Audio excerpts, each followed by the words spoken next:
Nós vamos conversar agora sobre saúde. Roda a vinheta.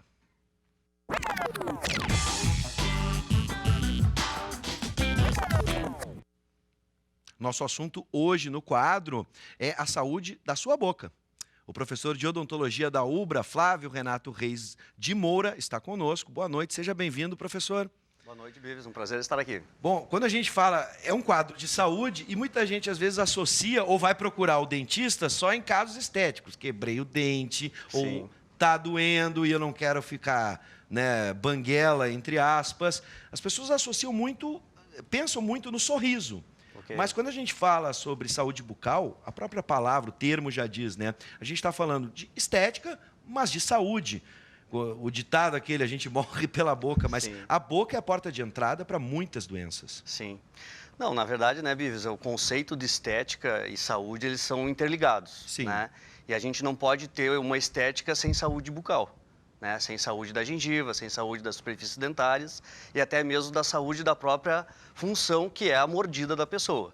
Né? A posição dentária. Então, todos esses fatores, se envolvem na questão da saúde bucal da pessoa. Claro, e obviamente a gente, tendo uma boa saúde bucal, vai refletir no corpo inteiro, teoricamente, né, se a gente for pensar. Já que a boca, como eu disse, às vezes é a porta de entrada. As pessoas procuram só quando dói. Sim. E, lamentavelmente, a gente tem uma forma preventiva, como qualquer outra enfermidade. Prevenir é melhor que remediar, não é verdade? Comumente, assim, e rotineiramente, as pessoas acabam buscando o atendimento odontológico, né, naqueles casos de dificuldade, né? Que um deles, tu já falasse muito bem, é a questão da dor, né? Que muitas vezes a pessoa pode evitar esse evento na sua vida e deixar de sofrer. E essas questões interligadas entre saúde bucal e saúde geral, hoje elas estão cada vez mais em evidência, a gente estudando cada vez mais isso com os alunos também.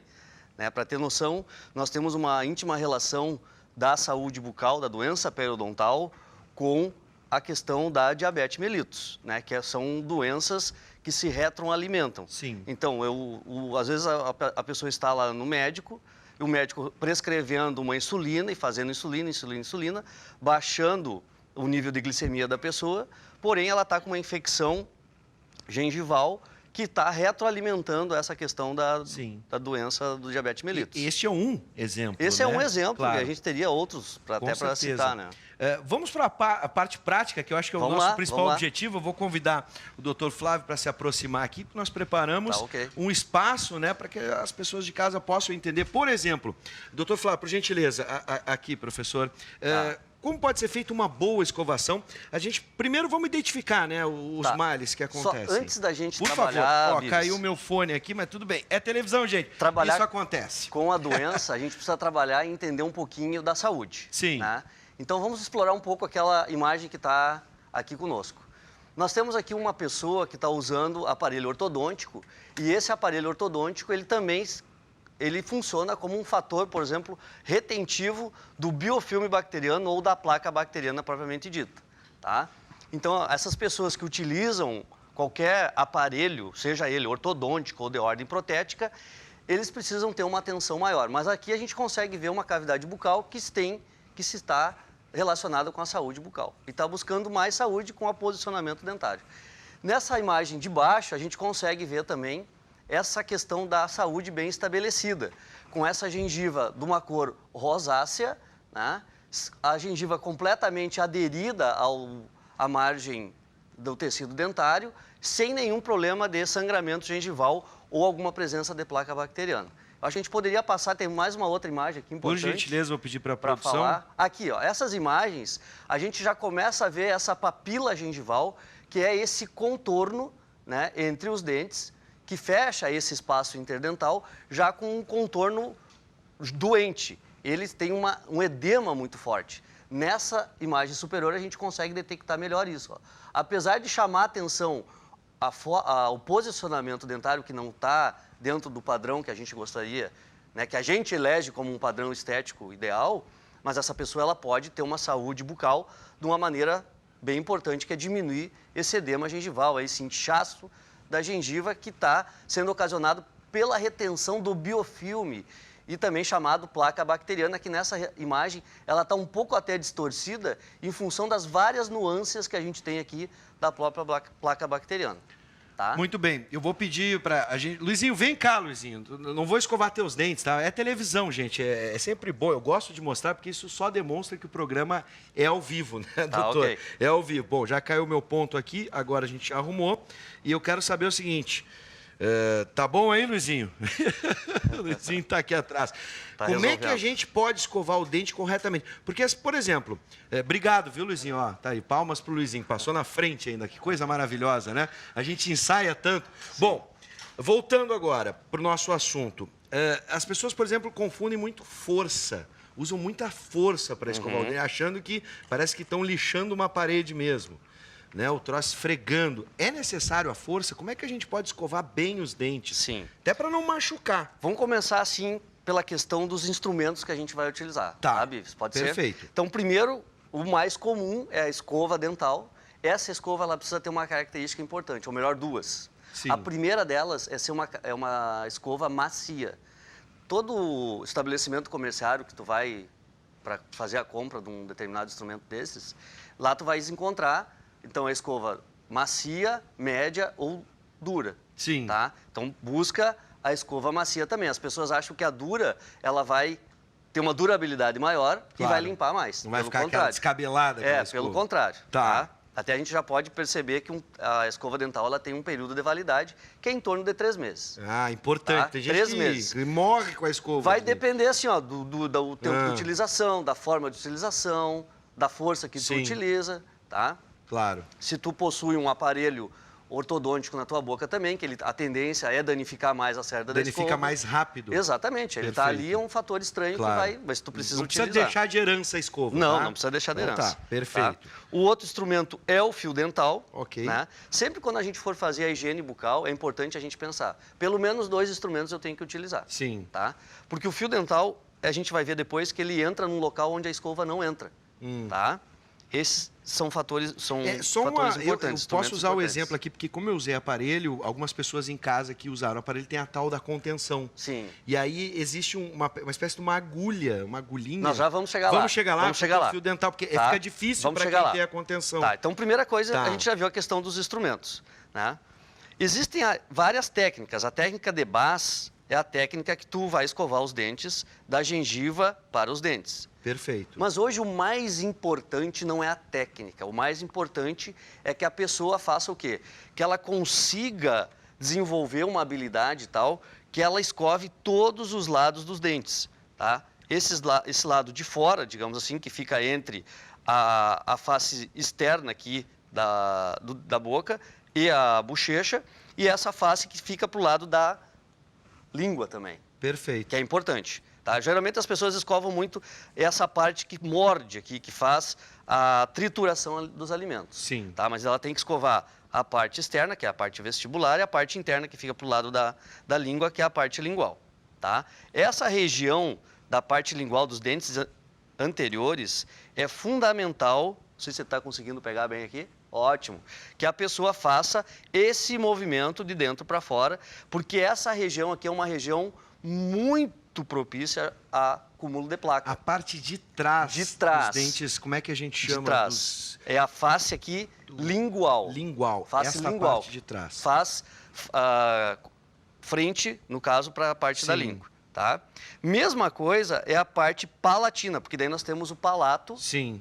Né? Nós temos o palato aqui, a parte superior, então é a face palatina dos dentes superiores. Popularmente conhecido como céu da boca. Céu da boca, muito bem, Bives. O Bives estava sabendo mais do que eu aqui. Isso bem... é difícil, professor, mas enfim, vamos lá. Bom, outra situação é não esquecer de escovar os dentes bem de trás. Tá? Que às vezes as pessoas acabam cuidando dos dentes anteriores, dos dentes da frente, que a gente consegue visualizar mais facilmente no espelho, e acaba não fazendo essa higienização adequada aqui dos dentes de trás. Um parêntese, Bives, que eu acho que é importante a gente falar para crianças. Crianças, os adultos precisam auxiliar essas crianças. Sim. Tá? Até 7, 8, 9, 10 anos vai depender da habilidade que essa criança desenvolveu durante a sua fase de crescimento. É importante, então, para o pai e para a mãe entender que não é aquele sinal de maturidade. Não, tu já pode escovar os dentes sozinhos. Não pode antecipar esse momento. Quando o responsável, né, perceber que a criança desenvolveu uma maturidade, uma motricidade... Sim, é uma coordenação. Que consegue fazer essa higiene adequada e passar a escova lá atrás, na parte do fundo da boca, em todas as faces dos dentes, todos os lados do dente, ela pode deixar essa criança fazer e monitorar. E, às vezes, ainda refazer para complementar. Bom, a gente precisa avançar, doutor. Então, uma outra parte da escovação... Vamos passar para a parte do fio dental. Fio dental, que muita gente acha que é frescura, que é bobagem. Vocês podem ver aqui, ó. Que só a escova, ela não entra nessa parte que está em contato dos dentes. Sim. Tá? Essa parte que fica em contato, ela não entra. Ok? Aqui, lateralmente, a gente pode ver. Claro. Tá? A gente não consegue colocar a cerda da escova lá. Então, o que eu tenho que fazer? Eu tenho que usar o fio dental e fazer com que esse fio dental entre até um pouquinho na gengiva. Sim. Tá? Aqui no macromodelo eu não consigo exatamente demonstrar, mas faz o movimento de vai e vem. O importante é o posicionamento nos dedos também, que não fique muito comprido. Tá? Coloca, faz o movimento de vai e vem, tira por um lado, coloca de novo, faz o movimento de vai e vem umas 3 ou 4 vezes e tira pelo outro lado. Tá? Eu gostaria de explorar agora... Por favor. Bives. Temos aqui só uma imagem que a gente vê a evolução das doenças, né? Sim. A gengivite, aqui a gente vê um biofilme dental sendo higienizado e aqui já aparece a cavidade de cárie. Sim. Tá? E a gengivite é essa margem gengival bastante avermelhada. Elas estão associadas diretamente, a gengivite leva a cárie também causa gengivite? Não necessariamente. Os dois fenômenos podem aparecer? Elas podem aparecer distintamente e podem aparecer da mesma forma. Agora, eu tenho uma questão, por favor. Só terminar aqui. Sim. Pode passar a nossa... Próxima. Nossa, isso, essa é uma imagem que diz assim, ó, essa pessoa é uma imagem de uma pessoa de 65 anos que nunca foi ao dentista, tá? É uma pessoa que nunca tinha ido ao dentista, então ela apresentava essa condição aqui de acúmulo de biofilme dental, que é a placa bacteriana, e a gente explica para as pessoas de uma forma mais fácil de entender, que é essa massinha branca que se forma em cima dos dentes. A pergunta que eu faço, e voltando à nossa primeira pergunta na conversa, essa situação pode levar a outras enfermidades e outra situação... Pode levar. Né, catastrófica na medida em que não é só um problema estético, é horrível ver isso. Exatamente. Mas tem um problema muito sério de saúde. Exatamente. Tem muitas pessoas que acabam removendo os seus dentes na própria casa, porque isso aqui vai acontecendo o quê? Vai perdendo inserção no tecido ósseo, tá? E o dente vai ficando cada vez mais comprido, porque ele perde inserção no osso. Tá? Essa é a sensação que a gente tem. Podemos ir adiante, por gentileza? Aqui, então, a gente mostra e responde aquela tua pergunta. Do aparelho ou da contenção. Exatamente. E, às vezes, pode ter essa questão da contenção na parte inferior, que é onde se usa mais. Eu posso usar, então, o passa-fio, tá? Que aqui está sendo demonstrado. Sim. Né? Para facilitar a passagem do fio entre os bractes ali e o fio ortodôntico. Tá? E essa imagem da nossa direita, ela demonstra exatamente como deve ser aplicado o fio dental, ou utilizado o fio dental. Então, ele tem que entrar levemente na gengiva, tá? Muitas vezes as pessoas acabam escapando em função do ponto de contato ali e machucando, traumatizando. Aí sai um sanguezinho, isso pode acontecer. Então, tem que ter o cuidado, criar essa habilidade também. Não é com força também. Exatamente, tem que ser com jeito para ela passar. Então, passa desse lado, faz o movimento de vai e vem, remove e vem do próximo lado e faz a mesma coisa, depois retira e... Agora, eu quero me aproximar aqui para mostrar. Aqui a gente tem, né, como a gente viu a demonstração, por exemplo, essas escovas pequenas que ajudam a escovar também o aparelho. Sim. A minha intenção é sobre flúor, pasta de dente e flúor. Elas são determinantes para uma boa higiene também? Porque às vezes as pessoas, não, vou comprar mais barata, vou comprar mais cara. Isso tem alguma relação? Tem. Eu só posso terminar ali... Está acabando o tempo, então eu preciso só ir para os produtos, mas só para a gente nós temos aqui essa situação da escova interdental, Sim. que ela tem 3 tamanhos, a extra fina, a fina e a grossa, que pode ser utilizado também. Que são ali essas que a gente tem aqui na mesa. Vamos dar uma corridinha que a gente consegue. Muito usei quando tinha aparelho, agora nem tanto. Aqui a gente tem 3 tamanhos específicos. Bom, para fechar, produtos que a gente usa na nossa escovação. Creme dental. Todos os cremes dentais hoje, eles vêm com flúor. Sim. Tá? Vamos começar para a criança. Para a criança hoje, a criança erupcionou, nasceu o primeiro dente de leite. Já pode começar a utilizar o creme dental com flúor, que ele vai ter uma quantidade de 1.100 ppm. Posso falar a marca comercial? Não tem problema? Pode ser uma indicação. A Tandy, por exemplo, é uma marca que utiliza, na sua formulação do creme dental, 1.100 ppm. Sim. Então, isso é uma coisa que mudou também, é meio recente. Que antes os dentistas recomendavam o creme dental sem flúor, tá? Ou com uma quantidade menor de flúor. Hoje não, hoje se sabe que para ter uma efetividade e proteger contra a cárie dentária, tu precisa ter pelo menos uma quantidade de 1.100 ppm. Sim. Então a Tandy é um exemplo, tem a do Homem-Aranha, enfim.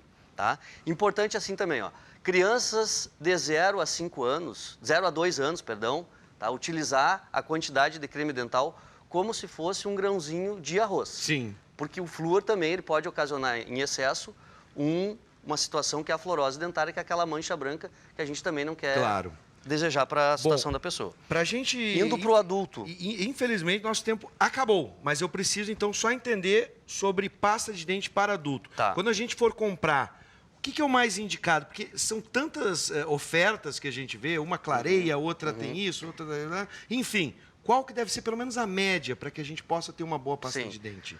A pasta de dente tu tem que prestar atenção na presença do flúor. Tá. Primeira coisa. Sim. Então, e hoje todas têm flúor. Sim. Então aquela que o sabor, a textura que tu se adequar, tu pode comprar, tá? E aqui a gente tem alguns exemplos, ó, não tem problema nenhum. Tem algumas aqui que servem até para eliminar a sensibilidade dentária. Sim. Que é aquela que tu respira e dá aquele choquezinho nos dentes, tá? Tu pode usar então muito gelado, enfim. Isso, a Colgate Sensitive. Claro. Né? Tem duas formas de apresentação. Temos a Sensodyne, temos a Oral-B também, que são cremes dentais que estão no mercado possíveis da gente poder adquirir. Para fechar, quantas vezes a gente deve escovar o dente por dia? Pelo menos 2 vezes. E a mais importante é a noite antes de dormir. Noite antes de dormir? Antes de dormir. Depois que tu não vai se alimentar mais, que tu vai deitar na cama, que tu sabe que tu vai relaxar e pegar no sono, essa é a hora de tu fazer a tua higiene bucal a mais adequada possível, aquela que tu sabe que vai remover toda a placa que está presente na cavidade bucal. Doutor, eu quero agradecer pela aula, porque foi realmente foi muito uma aula, rápido, né? Mas a gente pode combinar para voltar e falar de outros procedimentos que podem fazer com que a gente tenha uma higiene bucal cada vez melhor, dentes bonitos e a saúde para a gente no nosso corpo. Né? Ok, lembrando sempre que saúde e estética, elas andam em conjunto. Não sou eu que estou dizendo. Não tem como ser uma coisa separada uma coisa da outra. É o doutor Flávio. Tá? Seja bem-vindo. Muito obrigado, tá, Bibi? Tenha vontade. Fique à vontade, está em casa.